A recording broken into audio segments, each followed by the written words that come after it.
नमस्कार देवियों, सज्जनों और सर्वप्रिय छात्रों, स्वागत करता हूं मैं आप सबका शिक्षा पॉइंट चैनल की ओर से और प्रस्तुत हुआ हूं 12वीं कक्षा की अंतरा कविता खंड की एक बहुत ही अच्छी कविता, पौराणिक संदर्भों से संबंधित सत्य को उद्घाटित करती हुई कविता।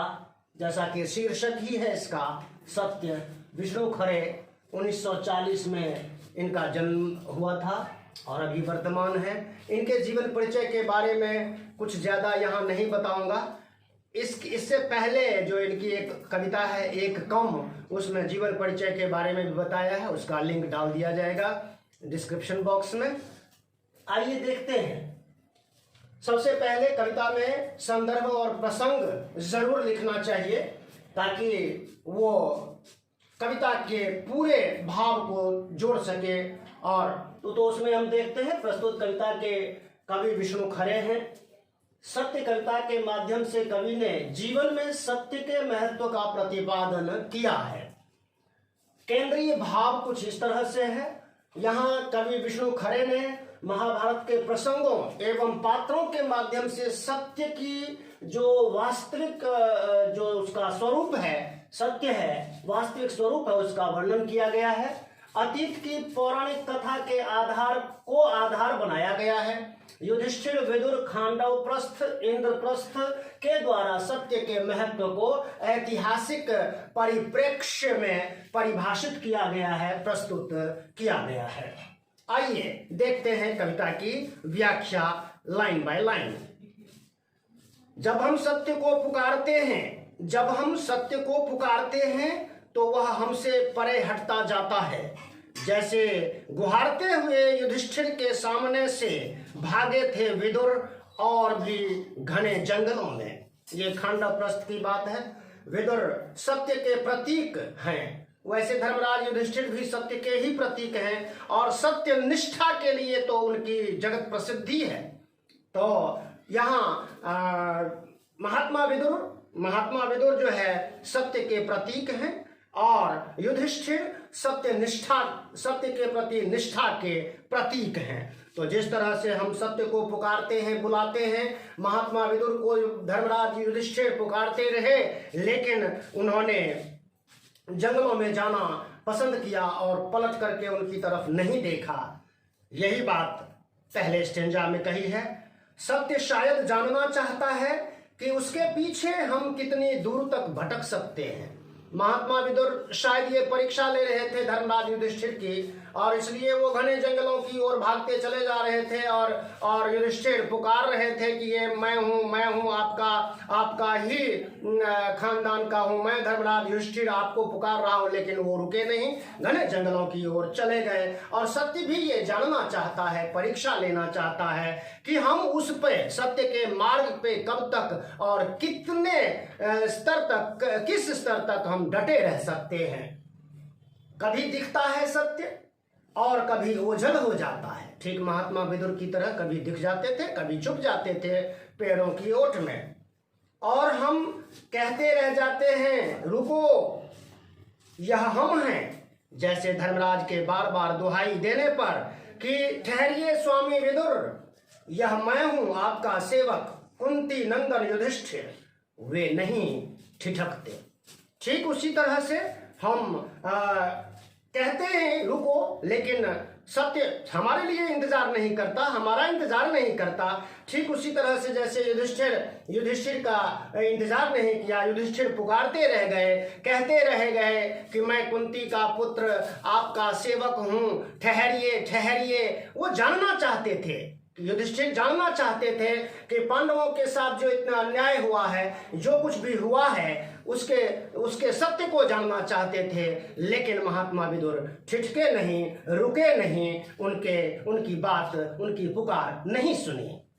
आगे यदि हम किसी तरह युधिष्ठिर जैसा संकल्प पा जाते हैं, युधिष्ठिर का सत्य के प्रति उसकी निष्ठा बहुत ही अधिक थी, और ऐसा ही संकल्प अगर हम किसी प्रकार से अपने मन में व्रत ठान लेते हैं कि हमें तो सत्य के मार्ग पर ही रहना है, तो एक दिन पता नहीं क्या सोचकर रुक ही जाता है सत्य।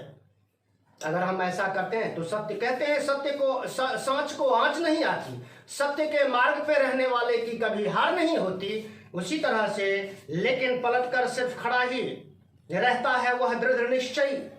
वो महात्मा विदुर को पुकार लगाई उन्होंने और वो रुके, लेकिन वहीं खड़े रह गए, अपने दृढ़ निश्चय पर ही खड़े रह गए। वो तो परीक्षा ले रहे थे, है ना, लेकिन पलटकर सिर्फ खड़ा ही रहता है वह दृढ़ निश्चयी सत्य के प्रतीक युधिष्ठिर महात्मा विदुर। अपनी कहीं और देखती दृष्टि से हमारी आंखों में देखता हुआ अंतिम बार देखता सा लगता है वह हमें, और उसमें से उसी का हल्का सा प्रकाश जैसे प्रकाश जैसा आकार समा जाता है हम में। हम देखते हैं कि प्रकाश महात्मा विदुर न चाहते हुए भी, न ठहरते हुए भी, उनका जो सत्य है, सत्य के जो उनके प्रतीक हैं, वो सत्य धर्मराज युधिष्ठिर के अंदर भी दिखाई ही देता है। और वो ऐसा ही सत्य हमें दिखता तो है, लेकिन हम अगर दृढ़ निश्चयी हुए, युधिष्ठिर की तरह बिल्कुल निष्ठावान हुए सत्य के प्रति, तो सत्य हम में समाता ही है, हमारे पास आता ही है, हम सच के मार्ग पर होते ही हैं। जैसे शमी वृक्ष के तने से टिककर न पहचानते हुए विदुर ने धर्मराज को निर्निमेष देखा था अंतिम बार। शमी वृक्ष की ओट में छुप गए थे और अंतिम बार उनको अपनी आंखों से देख रहे थे वो, और न पहचानते हुए भी पहचान रहे थे, लेकिन निर्निमेष अपलक बिना पलक झपकाए देख रहे थे। और उनमें से उनका आलोक धीरे धीरे आगे बढ़कर मिल गया था युधिष्ठिर में, लेकिन वो ना रुकने पर भी उनका जो सत्य है, सत्य के प्रति जो वो प्रतीक हैं, वो सत्य युधिष्ठिर में समाता ही है, युधिष्ठिर में उनका सत्य आता ही है, सत्य के प्रति उनकी निष्ठा बढ़ती ही है। मिल गया था युधिष्ठिर में, सिर झुकाए निराश लौटते हैं हम कि सत्य अंत तक हमसे कुछ नहीं बोला। महात्मा विदुर ने कितना भी पुकार लगाने पर, कितना पूछने पर भी युधिष्ठिर को कोई उत्तर नहीं दिया, कोई कुछ भी जवाब नहीं दिया, कुछ नहीं बोले विदुर। तो उसी प्रकार से जाओ हमारे जीवन में सत्य का, क्योंकि हमारे जीवन में सत्य का जो आधुनिक जो परिप्रेक्ष्य है, आधुनिक जो वातावरण है, आधुनिक जो जीवन है, कभी ये मानता है कि जो जिस समय में वो जी रहा है वहां सत्य की पहचान करना, सत्य के मार्ग पर चलना कितना कठिन है। लेकिन सत्य है, सत्य का महत्व अपने आप में वर्तमान है, हमेशा रहेगा। ये बताया गया है कि सत्य अंत तक हमसे कुछ नहीं बोला। सत्य कहीं बोलता है क्या? जो वो चीखता, वो दिखता है, वो व्यवहार में दिखता है, कार्य व्यापार में दिखता है, वो बोलता कुछ नहीं है। जैसे विदुर कुछ नहीं बोले थे। हाँ, हमने अपने आकार से, हमने उसके आकार से निकलता वह प्रकाश पुंज देखा था, हम तक आता हुआ वह हम में विलीन हुआ या हमसे होता हुआ आगे बढ़ गया। उसी तरह से जैसे विदुर नहीं रुके, चलते ही चले गए जंगल में, कितनी भी पुकार लगाई युधिष्ठिर ने, वो नहीं रुके, ना कुछ बोले। लेकिन ना कुछ बोल करके भी, ना कुछ कह करके भी, जो उनके अंदर का सत्य धर्मराज युधिष्ठिर में समा ही गया। ठीक उसी तरह से प्रकाश पुंज होता है सत्य का, और वो निकलता है, कहीं से आता है, हम में समा जाता है। कितना समाता है, कितना नहीं समाता है, और फिर वो आगे बढ़ जाता है। ठीक विदुर की तरह से हम कह नहीं सकते, न तो हम में कोई स्फुरण हुआ और ना ही कोई ज्वर। ठीक कहना मुश्किल है, ना कोई कंपकपी हुई, ना कोई बुखार लगा। भाई सत्य आ गया, हम में समा गया, ना तो कोई सर्दी जुकाम, ना तो कोई कंपकपी, ना सर्दी, ना कोई गर्मी, ना बुखार, ना और कोई अन्य रोग। किंतु शेष सारे जीवन हम सोचते रह जाते हैं, कैसे जाने कि सत्य का वह प्रतिबिंब हम में समाया या नहीं। हमारी आत्मा में जो कभी कभी दमक उठता है, हमारी आत्मा में जो कभी कभी दमक उठता है, क्या वह उसी की छुअन है? किसकी? सत्य की ही तो छुअन होती है, जो हमारी आत्मा में कभी कभी उसकी चमक कौंध जाती है, चकाचौंध सी हो जाती है, अंतरात्मा बिल्कुल सत्य से ओतप्रोत प्रकाशित हो जाती है। उसी तरह से वो हम में कितना आता है, उसका प्रतिबिंब, उसका रिफ्लेक्शन, सच्चाई का रिफ्लेक्शन कितना हम में आता है, कितना नहीं आता है, वो हम कह नहीं सकते ठीक ठीक, लेकिन वो आता है, वो हम में समा जाता है, हम में रहता है, टिकता है या नहीं। आज के वर्तमान जीवन की यही विडंबना है छात्रों, यही विडंबना है कि हम सच को देख करके भी अनदेखा कर देते हैं, समझते हुए भी हम असत्य को मान लेते हैं, सत्य से दूर भागते हैं। तो सत्य को जीवन में फिर भी अपना स्थान, उसका स्थान वर्तमान ही है, उसकी महत्ता, उसका महत्व कभी न तो कम हुआ और न कम होगा, ये अभिष्ट है कवि का। जैसे विदुर कहना चाहते तो वही बता सकते थे।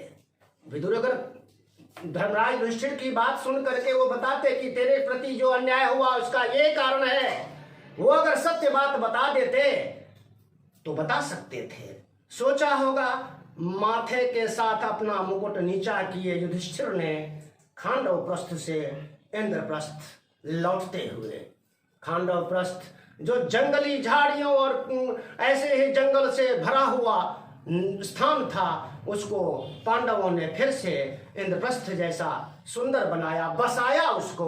वहां लौटते हुए यही सोच रहे थे धर्मराज युधिष्ठिर कि विदुर तो कुछ कहना चाह रहे होंगे, शायद यहाँ कुछ शिकायती लहजा है, कहना चाहते तो वही बता सकते थे, लेकिन उन्होंने नहीं बताया। तो प्रिय छात्रों और मित्रों, यहाँ सत्य के इस शीर्षक के माध्यम से कवि ने वर्तमान जीवन में जो सत्य का स्वरूप है, जो सत्य कितना कठिन है, आज के मुश्किल भरे इस दौर में सत्य की पहचान करना, सत्य के मार्ग पे चलना खांडे की धार पर चलने के बराबर ही है, लेकिन फिर भी सत्य हमेशा सत्य रहता है। और हमारे देश में कहते हैं ना, भारत सरकार की जो पहचान है अशोक स्तंभ, उसके नीचे लिखा होता है मुंडक उपनिषद का एक सुंदर सा वाक्य, 2 शब्दों का वाक्य, सत्यमेव जयते, सत्यमेव जयते, अर्थात सत्य की ही विजय हमेशा होती है, असत्य की विजय नहीं होती है। तो कितना भी मुश्किल हो, कितनी भी कठिन परिस्थितियां हो, सत्य के मार्ग से कभी भी अलग नहीं होना चाहिए, जीवन में उसको बनाए रखना चाहिए। यही इस कविता का पूरा का पूरा मुलम्मा है, पूरा का पूरा मजमून है, पूरा प्रतिपाद्य है, व्याख्या है। आशा करता हूं इस व्याख्या से प्रश्नों के उत्तर करने में और जो पंक्तियां काव्य की, कविता की कहीं से भी जो पंक्तियां आएंगे, उन पंक्तियों की व्याख्या करने में आप सबको बहुत ही आसानी होगी। और जिन छात्रों ने या जिन मित्रों ने सब्सक्राइब किया हुआ है, उनको मैं हृदय से आभार प्रकट करता हूं उनके प्रति। और जिन्होंने सब्सक्राइब नहीं किया है लेकिन मेरी वीडियो देखते हैं, लाइक करते हैं, तो प्लीज सब्सक्राइब कीजिए, प्रेस बेल आइकॉन को दबा दीजिए, ऑल को सेलेक्ट कर दीजिए। Thank you for watching. नमस्कार, जय हिंद, जय भारत, जय भारती।